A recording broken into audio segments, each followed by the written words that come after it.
Hello everyone. आज के session में हम जानने वाले हैं ओजोन होल के संदर्भ में, राइट।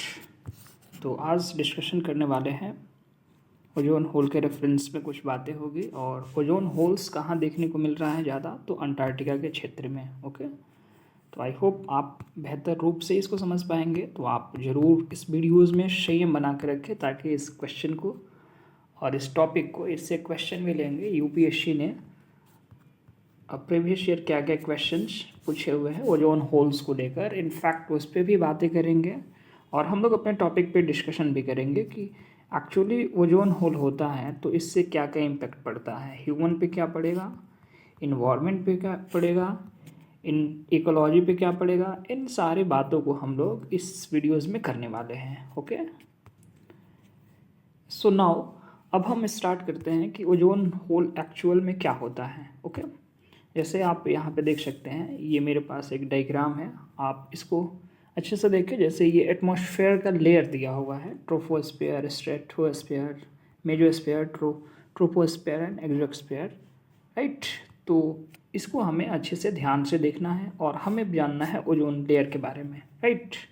तो सबसे पहले हम लोग समझ लेते हैं कि एक्चुअल ये है क्या, आखिर इसे पढ़ने का क्या मोटिव है। ओके, तो मैं आपको बता दूं कि 2020-22 में एक रिसर्च हुआ था। तो वैज्ञानिकों का कहना था, उनके अनुसार ये कहा गया कि जो अंटार्कटिका है, राइट, उसके ऊपर, यानी कि अंटार्कटिका के ऊपर जो ओजोन का लेयर है वो पतला हो रहा है। यानी कि पतला, वो धीरे धीरे कहीं ना कहीं वो लेयर वीक पड़ रहा है और पतला होते जा रहा है। अर्थात ये क्यों हो रहा है, इसी के बारे में हमें जानना है। और यदि ओजोन लेयर वीक हो गया तो इनफैक्ट क्या क्या कंडीशंस क्रिएट हो सकते हैं, क्या क्या इम्पैक्ट पड़ सकता है, उसके बारे में हमें विस्तृत रूप से जानकारी इस वीडियोज़ में जाननी है। और इस वीडियोज़ के माध्यम से क्वेश्चन सॉल्विंग भी हम लोग सीखेंगे कि 2-3 क्वेश्चन हम लोग लेंगे यूपीएससी PYQs को, कि किस तरह के क्वेश्चंस यूपीएससी ने बनाए इस टॉपिक से रिलेटेड और क्या क्या क्वेश्चंस और भी बनने की पॉसिबिलिटीज़ हो सकती हैं। ओके, तो आइए हम लोग समझते हैं।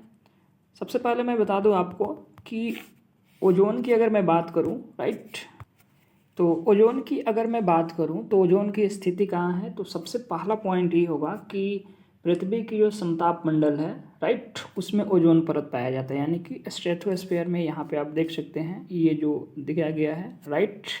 तो एक तो पहला ही पॉइंट ये हुआ कि ओजोन लेयर कहाँ पाया जाता है, तो ये पाया जाता है स्ट्रेटोस्फेयर यानी कि समताप मंडल में।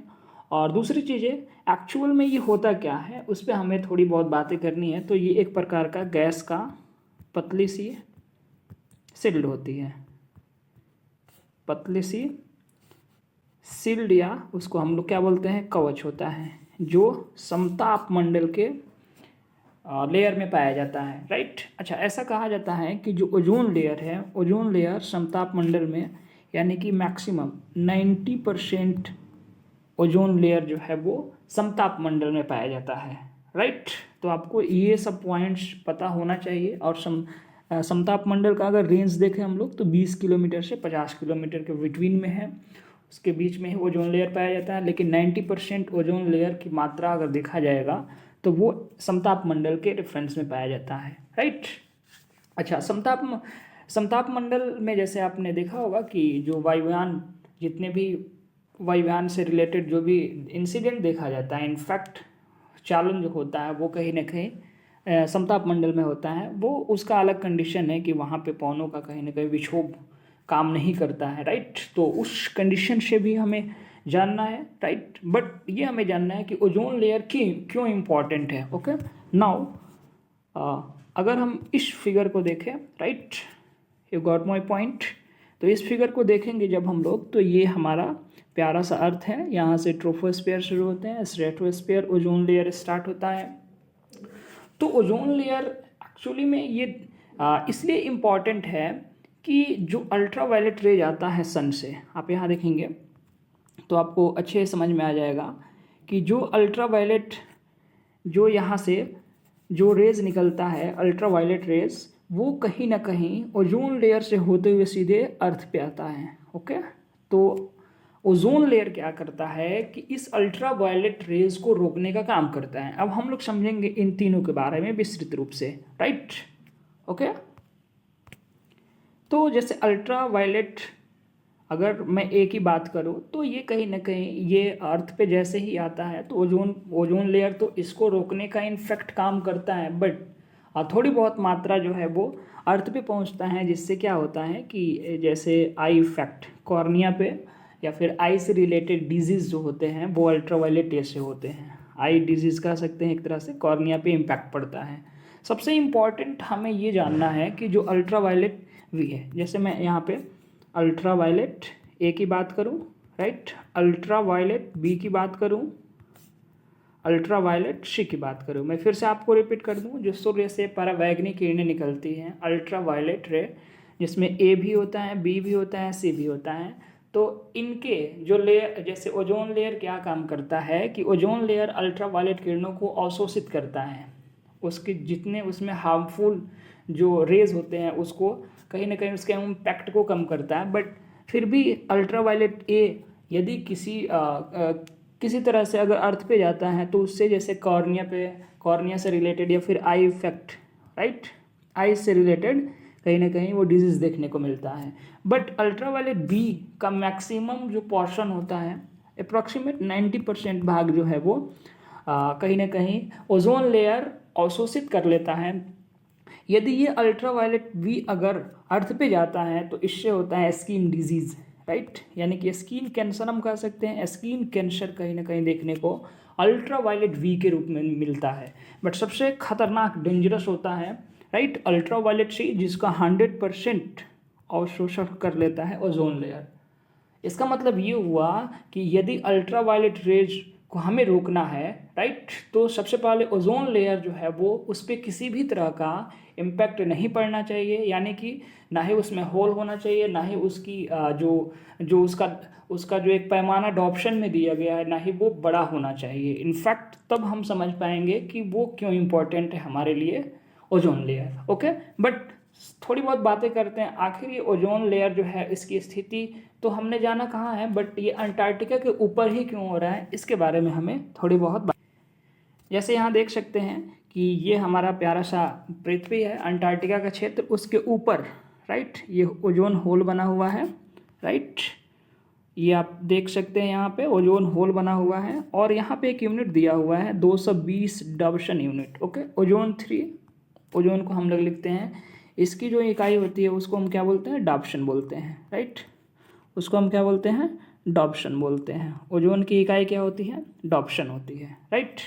तो आपको ये भी जानना है।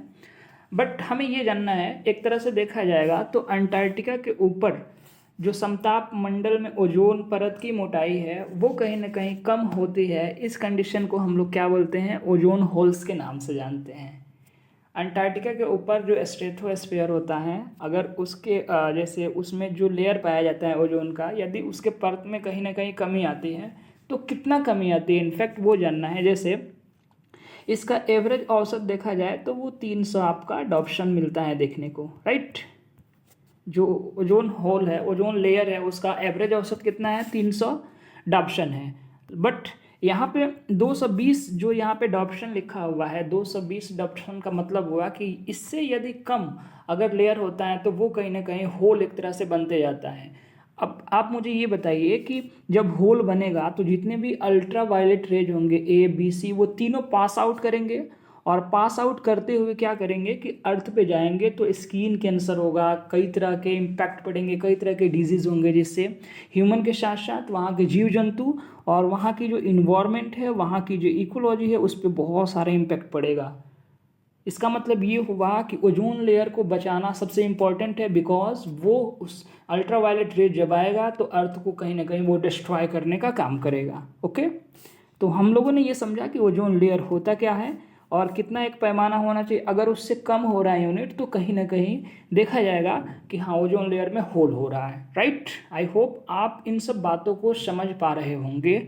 ओके ओके, मैं फिर से एक बार रिपीट कर दूं, ये जो आपका 220 डॉप्शन यूनिट दिया हुआ है, ओजोन सांद्रता यदि इससे कम हो जाए, राइट, तो माना जाएगा कि अंटार्कटिका के ऊपर समताप मंडल में जो ओजोन परत है उसका लेयर जो है वो पतला हो रहा है, राइट। और पतला होते होते क्या होगा कि उसमें होल हो जाएगा। जैसे 2020 और 22 में वैज्ञानिकों ने शोध किया था कि अंटार्कटिका में यानी कि ओजोन परत में कहीं ना कहीं वो होल होते देखा जा रहा है इनफैक्ट। तो इससे कई तरह के इशूज़ क्रिएट हो सकते हैं, राइट। अब हमें जानना ये है कि जैसे ओजोन डिप्लेटिंग की बात करेंगे, ओजोन सब्सटेंसेस की बात करेंगे, और भी हम लोग इम्पॉर्टेंट फैक्टर पे बात करेंगे कि ऐसा क्यों होता है और क्या करना चाहिए, राइट। ओके, तो आप इस वीडियोज़ में बने रहे ताकि आपको फुली जो इन्फॉर्मेशन है वो मिल पाए।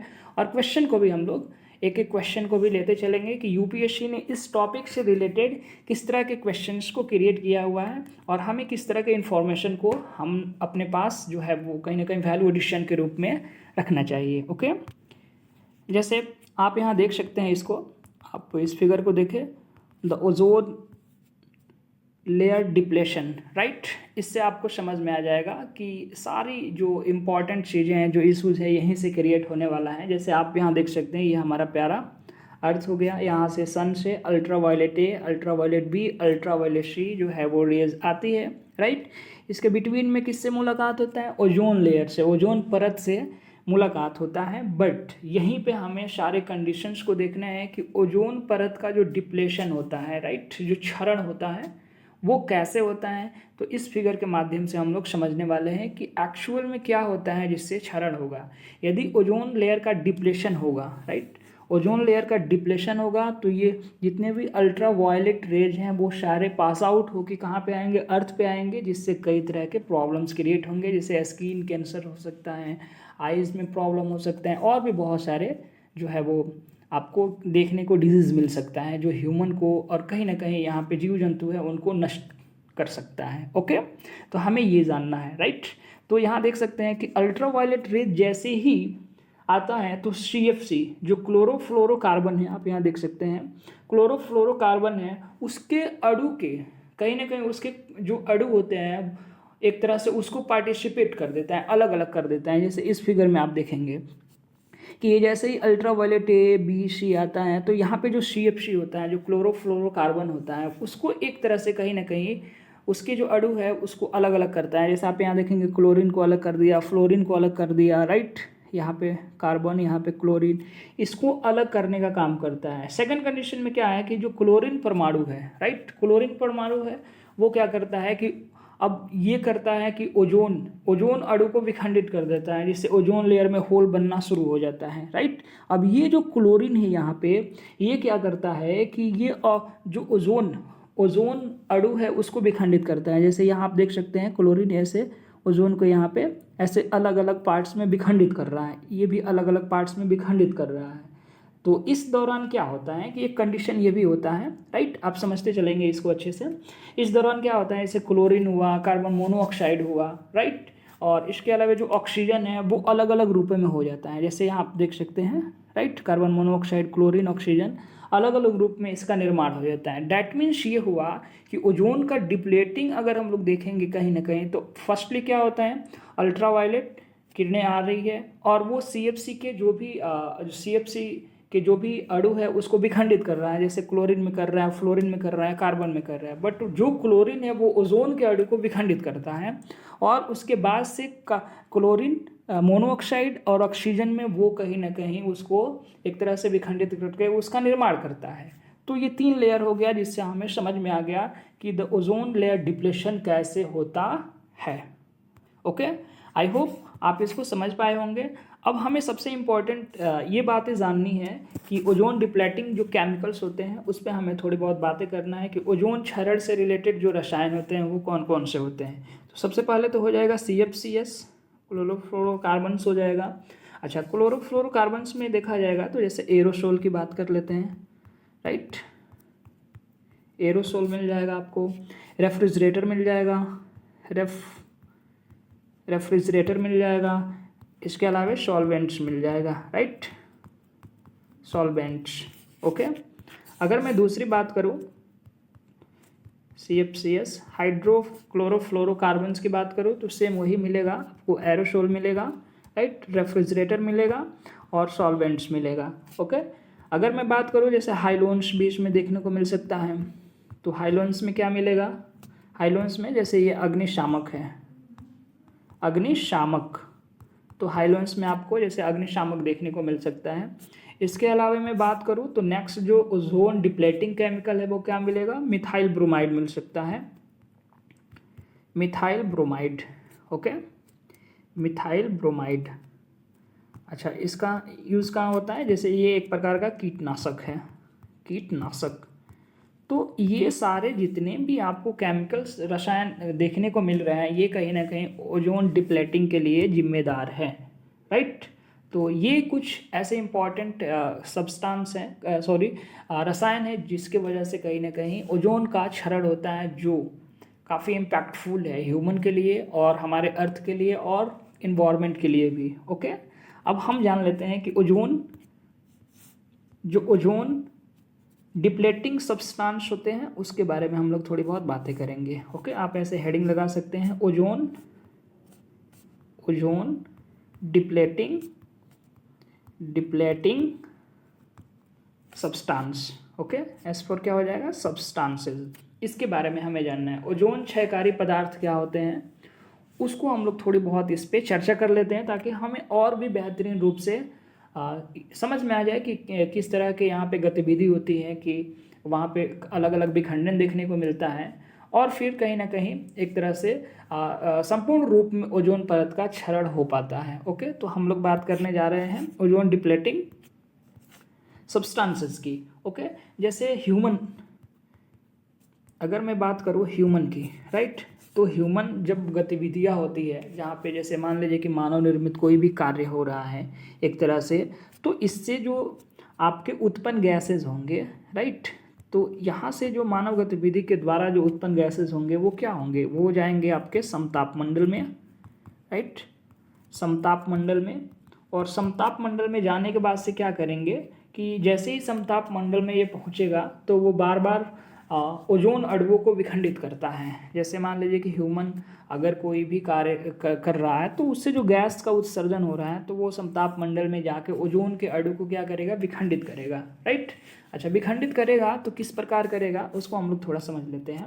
जैसे मान लीजिए कि कोई ओजोन डिप्लेटिंग सब्सटेंसेज है, राइट, ये समताप मंडल में, जैसे मान लीजिए कि यहाँ पे समताप मंडल है, इसमें पहुँच गया, राइट, मैं इससे डिनोट कर देता हूँ, समताप मंडल में पहुँच गया। पहुंचने के बाद से क्या करता है कि ये उत्प्रेरक का काम करता है, राइट, उत्प्रेरक का काम करता है। अच्छा, उत्प्रेरक का काम क्या होता है कि जो केमिकल रिएक्शन है, राइट, जो रासायनिक अभिक्रिया है वो कहीं ना कहीं एक रूप से वो बहुत ही एक तरह से अंतर प्रवाह कर देता है, राइट। और बार बार जब ये गैसें उत्सर्जित होती है तो कहीं ना कहीं ओजोन जो है वो नष्ट होने लगता है, वो लेयर जो है वो नष्ट होने लगता है, राइट। तो अगर मैं बात करूं तो ओजोन डिप्लेटिंग सब्सटेंसेस क्या क्या हो सकते हैं। नंबर 1 हो सकता है आपका क्लोरीन, राइट, दूसरा हो सकता है ब्रोमीन, तीसरा हो सकता है CFC, चौथा CCl4 कार्बन टेट्राक्लोराइड, और बहुत सारे हाइलोन्स हो सकते हैं, हाइलोन्स, राइट। तो ये सारे हमारे ओजोन डिप्लेटिंग सब्सटेंसेज है जो मानव गतिविधि के द्वारा कहीं ना कहीं एक तरह से उत्सर्जन होता है, जो समताप मंडल में जाके ओजोन लेयर पे इम्पैक्ट डालता है, उसको नष्ट करता है। और ये जो प्रक्रिया है कहीं ना कहीं एक उत्प्रेरक के रूप में काम करता है जिससे ओजोन का लेयर धीरे धीरे वीक पड़ते जाता है। ओके, आई होप आपने ओजोन डिप्लेटिंग सब्सटेंसेस को भी समझ लिया होगा। आई होप आपको मैं उम्मीद करता हूँ कि आपको ये टॉपिक बहुत अच्छे से समझ आया होगा, और भी हम लोग इसमें बहुत सी चीज़ें को बात करेंगे, राइट। तो आप धैर्य बना के रखिए, क्योंकि जो UPSC ने क्वेश्चन पूछा है वहाँ पे अब हम लोग धीरे धीरे अप्रोच को डेवलप कर रहे हैं, और फिर मैं आपको क्वेश्चन दिखाऊंगा कैसे पूछा हुआ है क्वेश्चन, और आप इसी जैसे हम लोग डिस्कशन कर रहे हैं इस वीडियोस के हेल्प से आप उसको सॉल्व कर पाएंगे। ओके, तो आप इसमें संयम बना के रखिए। ओके, तो आपने ये तो प्रोग्राम का नाम सुना होगा, UNEP, United Nation environment programme, right. तो इनके अनुसार ऐसा माना गया है कि जो 4 दशक हैं, राइट, यानी कि 4 दशक के भीतर ओजोन परत की रिकवरी हो सकती है। जैसे यूएनईपी का एक पैमाना है कि यदि ओजोन में होल हो गया तो कहीं ना कहीं वो रिकवरी के लिए क्या करना होगा, 4 दशक का वेट करना होगा, तब जाके वो रिकवरी हो सकता है। ये यूएनईपी के द्वारा ऐसा कहा गया है, राइट। अब हम लोग बात कर लेते हैं कि अंटार्कटिका के ऊपर ओजोन होल के निर्माण में संभावित फैक्टर क्या क्या हो सकते हैं, राइट। अगर मैं बात करूं तो अब हमें जानना है कि ओजोन परत में, यानी कि अंटार्कटिका के ऊपर जो ओजोन परत में ओजोन होल हो रहा है कहीं ना कहीं, तो उसके लिए फैक्टर कौन कौन से हैं वो इम्पोर्टेंट हमें याद रखना है। और यहीं से बहुत सारे क्वेश्चन बनेंगे, तो आप संयम बना के रखें और आप इस पॉइंट को नोट भी करते चले, ताकि इसमें बहुत चीज़ें अब आपको एक अच्छे रूप में समझना होगा, राइट। तो पहला हम लेते हैं, यहाँ पे हम लोग पहला लेते हैं अंटार्कटिका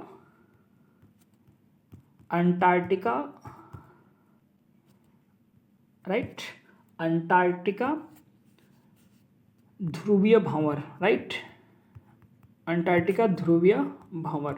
अच्छा, इसको हम लोग क्या बोलते हैं, अंटार्कटिका पोलर वर्टेक्स बोलते हैं। अब आपने पोलर वर्टेक्स, आई नो आप बहुत अच्छे से समझ पाए होंगे कि पोलर वर्टेक्स क्या होता है, राइट। पोलर वर्टेक्स आपने पढ़ा ही होगा, राइट।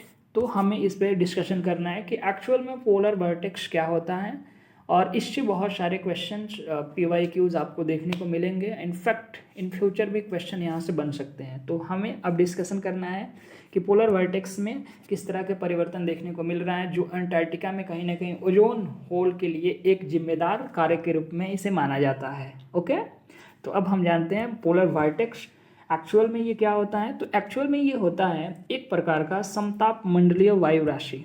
क्या होता है ये, समताप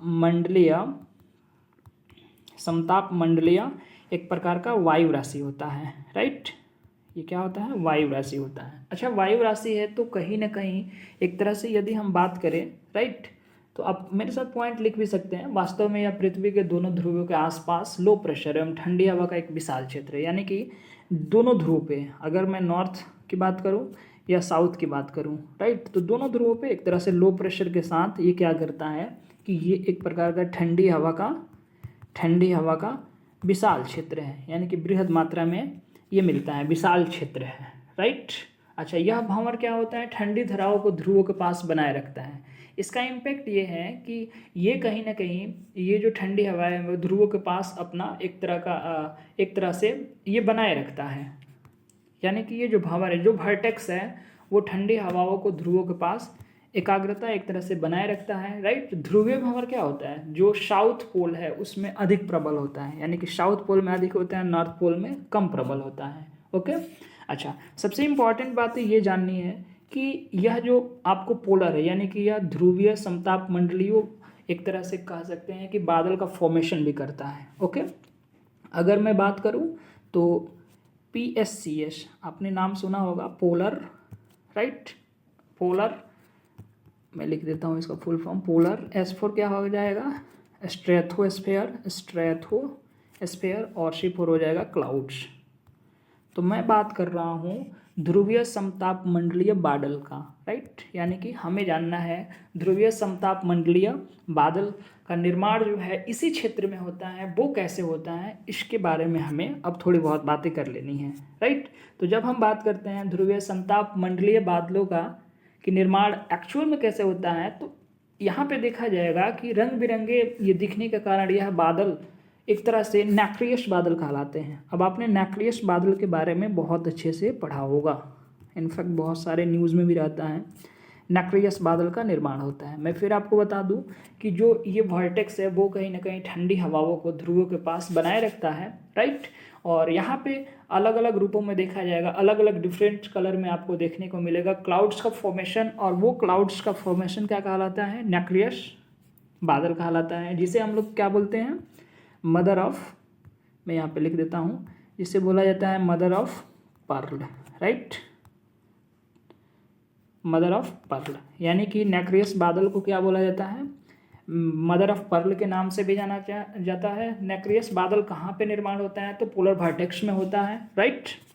अच्छा, इसका नैक्रियस जो नैक्रियस क्लाउड्स है, राइट, मैं शॉर्ट फॉर्म में लिख देता हूँ, नैक्रियस क्लाउड्स होता है वो -80 डिग्री सेल्सियस पे इसका निर्माण होता है, राइट, -80 डिग्री सेल्सियस पे इसका निर्माण होता है, राइट। अच्छा, यह क्या काम करता है, तो एक तरह का देखा जाएगा तो यह बादल दीर्घ तरंगीय विकिरण को वायुमंडल से बाहर जाने से रोकता है, यानी कि जो लॉन्ग वेव रेडिएशन होता है, long wave radiation, right, you got my point. Long wave radiation जो होता है वो कहीं ना कहीं वायुमंडल से जाने से ये क्या करता है, उसको रोकने का काम करता है। आई होप आप समझ पा रहे होंगे कि नैक्रियस क्लाउड्स का फॉर्मेशन कैसे हो रहा है, उसको मदर ऑफ पर्ल भी बोला जा रहा है, कितने डिग्री सेल्सियस पे उसका निर्माण हो रहा है, राइट, और उसका मेन जो इम्पोर्टेंट काम है वो क्या होता है। आई होप आपको ये भी पॉइंट समझ में आ गया होगा।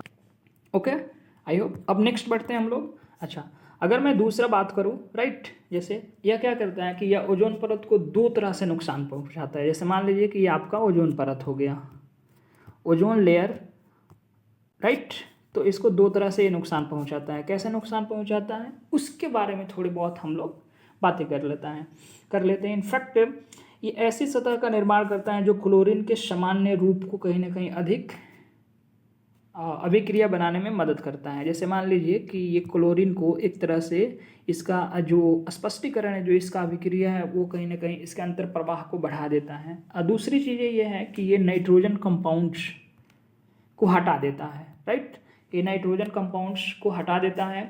और उस कंडीशन में क्या होता है कि क्लोरीन का जो विनाशकारी जो प्रभाव है उसको कहीं ना कहीं एक तरह से रोका नहीं जाता है। यानी कि जब नाइट्रोजन कंपाउंड्स जब हट जाएंगे तो वो क्लोरीन के इम्पैक्ट को कम नहीं कर पाएंगे, राइट। आई होप आपने ये भी समझा कि ओजोन लेयर किस तरह से एक तरह से वो डिस्ट्रॉय होता है। तो जैसे हमने मानव गतिविधि के रेफरेंस में देखा था क्लोरीन, राइट, तो क्लोरीन तो निकलता है। इनफैक्ट क्लोरीन जब निकलेगा तो वो जैसे ही ओजोन लेयर में जाएगा तो वो क्या करेगा, यानी कि एक तरह से देखा जाएगा तो ये अलग ऐसा सतह का निर्माण करेगा क्लोरीन जिसकी अभिक्रिया जो है वो काफ़ी क्रियाशील हो जाएगी, राइट। और जैसे ही क्रियाशील होगी तो वो नाइट्रोजन के कंपाउंड्स को हटा देगा, यानी कि क्लोरीन के जो कंपाउंड्स है उसकी जो मात्रा बृहद स्तर पे फैल जाएगी।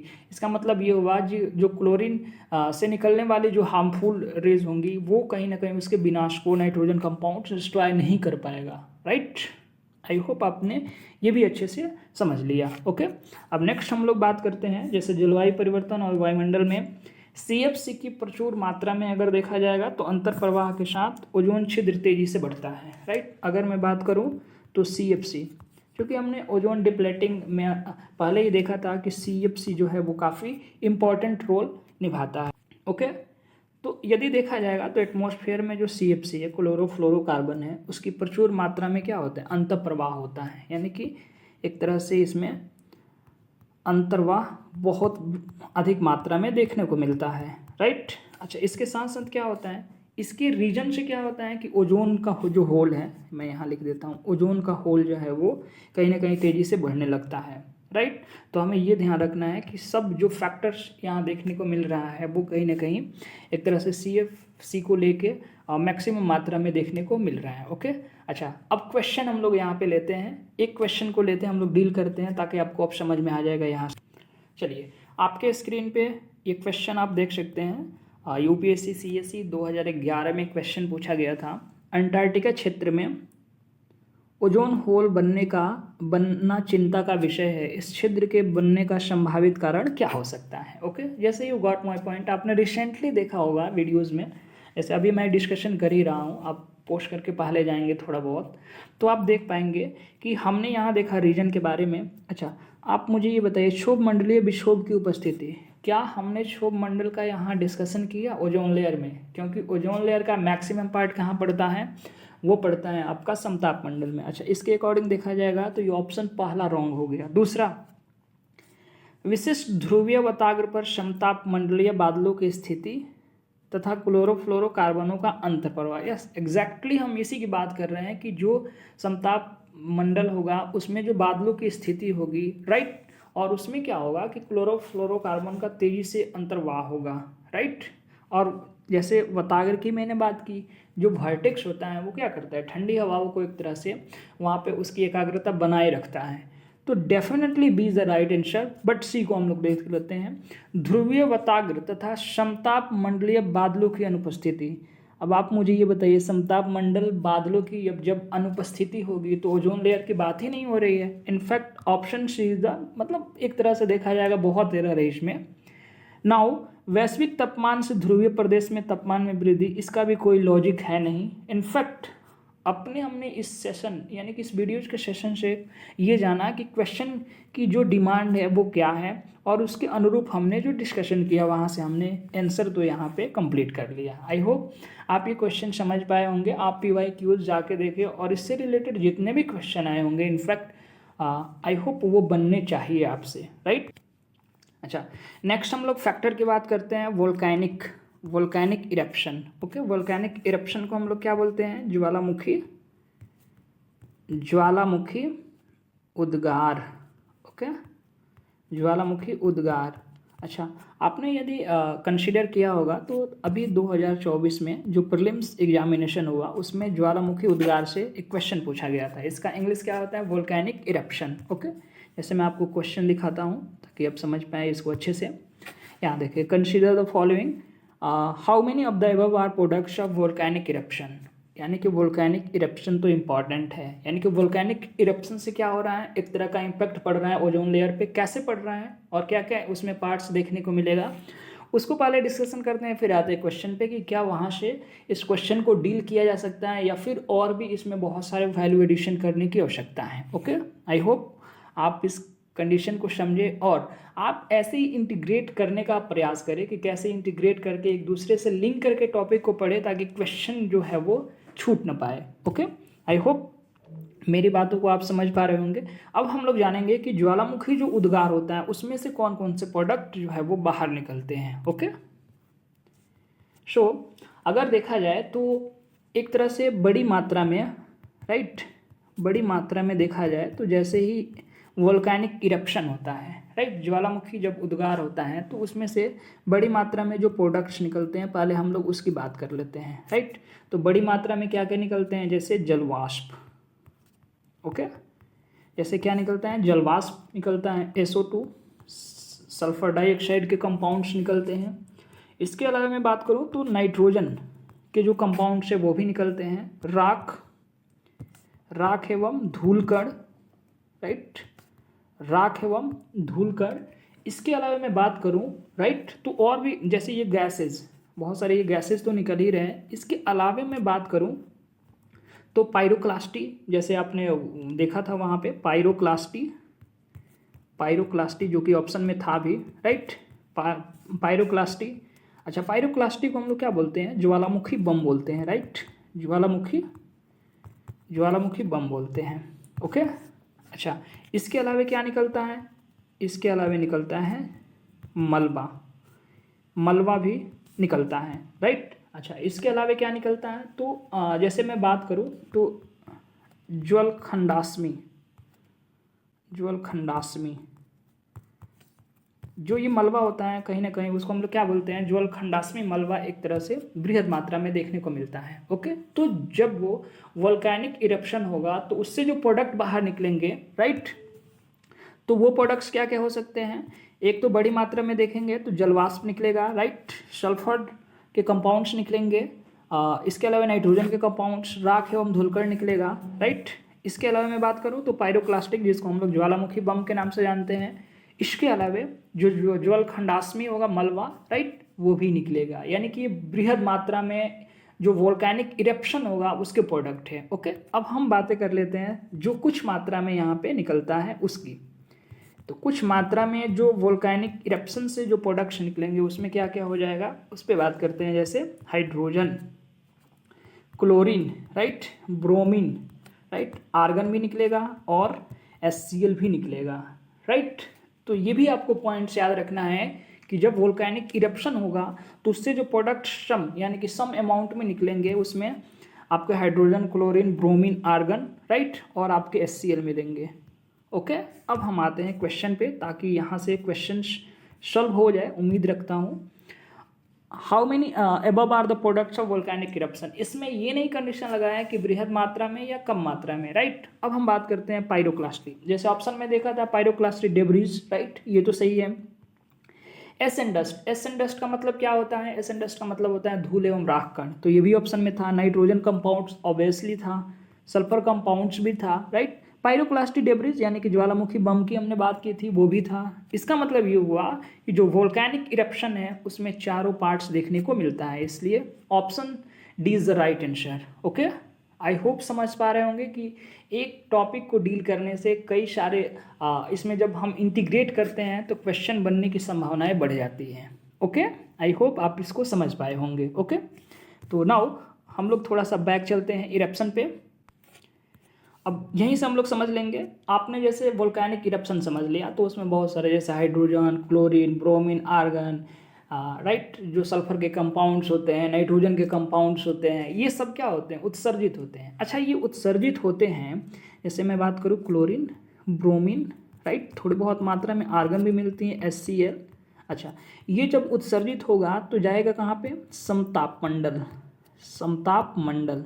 ओके, अच्छा, ये जब समताप मंडल में जाता है तो कहीं ना कहीं एक तरह से देखा जाएगा जो SO2 की बड़ी मात्रा होती है, जब जैसे ही वो पहुंचती है, जैसे मैं यहाँ पे न्यू पेज पे बताता हूँ, जो सल्फर डाइऑक्साइड की जो मात्रा है, बहुत बड़ी मात्रा में जो सल्फर के कंपाउंड्स हैं, वो जब जाते हैं समताप मंडल में पहुँचते हैं, राइट, तो वो क्या करते हैं एक तरह से कि जो क्लोरीन के कंपाउंड्स होते हैं उसके रूपांतरण को बहुत ही मदद करते हैं, हेल्प करते हैं, यानी कि इसकी अभिक्रिया को वो बढ़ा देते हैं, राइट। तो इससे क्या होता है कि क्लोरीन जैसे ही अब बढ़ने लगता है तो वो क्या करता है कि वो ओजोन होल में एक तरह से उत्प्रेरक का काम करने लगता है। तो इससे क्या होता है कि ओजोन होल का परत जो है वो वीक पड़ने लगता है और उसकी डॉप्शन 220 से कम होने लगता है। ओके, आई होप आप इस पॉइंट को समझ पाए होंगे। दूसरी चीज़ समझते हैं, जैसे मान लीजिए कि ब्रोमीन, राइट, ब्रोमीन और HCl, राइट, जब ये गैस से उत्सर्जित होता है तो ये क्या करता है, ये भी कहीं ना कहीं ओजोन के अणु को कहीं ना कहीं ये नुकसान पहुंचाने की काम करता है, यानी कि उसकी क्षमता को डिस्ट्रॉय करने का काम करता है। एक तरह से देखा जाएगा तो जितने भी जैसे जो भी हमने डिस्कशन किया वोल्केनिक इरप्शन का, राइट, तो जितने भी यहाँ पे उत्सर्जित जो कण है वो कहीं ना कहीं एक तरह से जो क्षयकारी पदार्थ है वो रासायनिक अभिक्रियाओं के लिए सतह प्रदान करते हैं, जिससे ओजोन होल पूरी तरह से जो है वो एक तरह से वीक पड़ता है और उसके लेयर उसकी जो मोटाई है वो कम होने लगती है। ओके, आई होप आप समझ पाए होंगे। अच्छा, सबसे एग्जांपल्स हम लोग बेहतर एग्जांपल सीख लेते हैं, राइट, ताकि आप उससे समझ पाए कि एक्चुअली में ये प्रोसेस कैसे होता है, राइट। तो जैसे आप यहाँ समझिए, ये टोंगा आइलैंड है और यहाँ पे बहुत पहले देखा गया था 2020 के आसपास, राइट, सॉरी 2022 के आसपास, कि यहाँ पे वोल्केनिक इरप्शन हुआ, राइट। जो वोल्केनिक इरप्शन हुआ इसका नाम है हांगा टोंगा हांगा हापाई, राइट। ये वाला एरिया देख सकते हैं ऑस्ट्रेलिया से, जो आपको ईस्टर्न पार्ट्स में दिख रहा है टोंगा आइलैंड है, वहाँ पे वोल्केनिक इरप्शन हुआ। तो वोल्केनिक इरप्शन हुआ तो इससे जो भी उत्सर्जित गैसेज निकला, राइट, वो कहीं ना कहीं जाके ओजोन लेयर को एक तरह से वीक किया। ये एक तरह से देखा जाएगा तो अभी करेंट का देखा जाएगा जो इरप्शन हुआ है उससे कहीं ना कहीं ओजोन लेयर वीक पड़ा हुआ है, राइट। तो ये भी आपको एग्जाम्पल याद रखने हैं। ओके, आई होप आप इस सारे प्रोसेस को समझ पाए होंगे कि ओजोन डिप्लेटिंग क्या होता है, अंटार्कटिका में ओजोन होल कैसे बन रहा है, क्वेश्चन कैसे बन रहे हैं इनफैक्ट। और मैं उम्मीद करता हूँ कि आप इन सब चीज़ों को समझ पाए होंगे। इनफैक्ट यदि आप नहीं समझ पाए हैं तो आप वीडियोस को 1 से 2 बार ज़रूर देखें, ताकि आपको बेहतरीन रूप से ये टॉपिक समझ में आ जाए और जो भी डाउट्स है वो क्लियर हो सके। आई होप आपको ये वीडियो अच्छी लगी होगी। आप वीडियोस को शेयर करें, लाइक करें, सब्सक्राइब करें, ताकि और भी इस तरह के वीडियोस मुझे बनाने का एक इंस्पिरेशन मिले और आपका प्रेम सदैव हमारे साथ बना रहे। ओके, धन्यवाद।